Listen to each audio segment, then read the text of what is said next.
పనులు పూర్తి చేసి 2 ఏళ్లు గడుస్తున్నా బిల్లులు చెల్లించలేదని ఇల్లంతకుంట మండలంలో మాజీ సర్పంచ్ దంపతులు ఆందోళనకు దిగారు. వల్లంపట్ల ప్రభుత్వ పాఠశాల గదులకు తాళం వేశారు. ఘటనకు సంబంధించిన వివరాలకు వెళితే ఇల్లంతకుంట మండలం వల్లంపట్ల మాజీ సర్పంచ్ కేతిరెడ్డి అనసూయ తాను సర్పంచ్గా ఉన్నప్పుడు ప్రభుత్వ పాఠశాలల్లో 22,30,000 రూపాయలతో 3 తరగతి గదులు, మరో 21,80,000 రూపాయలతో డైనింగ్ హాల్, ఇతరత్ర పనులను పూర్తి చేశారు. పనులు పూర్తి చేసి 2 ఏళ్లు గడుస్తున్నా ఇప్పటికీ బిల్లులు మంజూరు కాలేదు. దీంతో పాఠశాలలోని 3 తరగతి గదులకు, డైనింగ్ హాల్కు తాళం వేసి నిరసనకు దిగారు.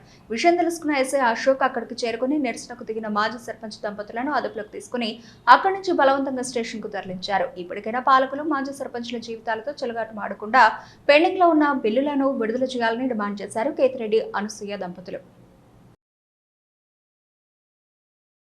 గ్రామ ప్రజలకు మరియు అధికారులకు మన వల్లంపట్ల మాజీ గ్రామ సర్పంచ్ గారి తరఫున నా యొక్క నమస్కారాలు.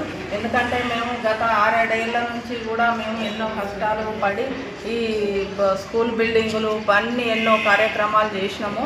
తర్వాత మాకు వచ్చే బిల్స్ కోసము మేము స్కూల్కి వచ్చి స్కూల్ బిల్డింగ్లు కట్టినాం కదా, ఇక్కడికి వస్తేనన్నా మాకు సమాధానం దొరుకుతుందనే ఉద్దేశంతో మేము వచ్చి ఈ స్కూల్ బిల్డింగ్ క్లాస్ రూమ్లో 2 రూమ్లకు మేము తాళం వేసినాము.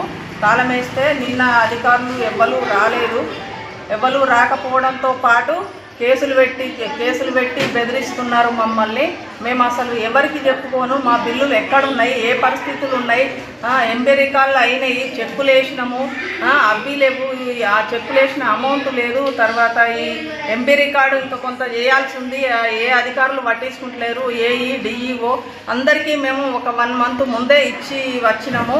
మా బిల్లులు ఎక్కడున్నాయి అనేది పొజిషన్ చెప్తే మేము 6 నెలల ఆగమని చెప్తే మేము ఆగుతామని కూడా చెప్పి వాళ్ళకు రాసి ఇచ్చి వచ్చినాము.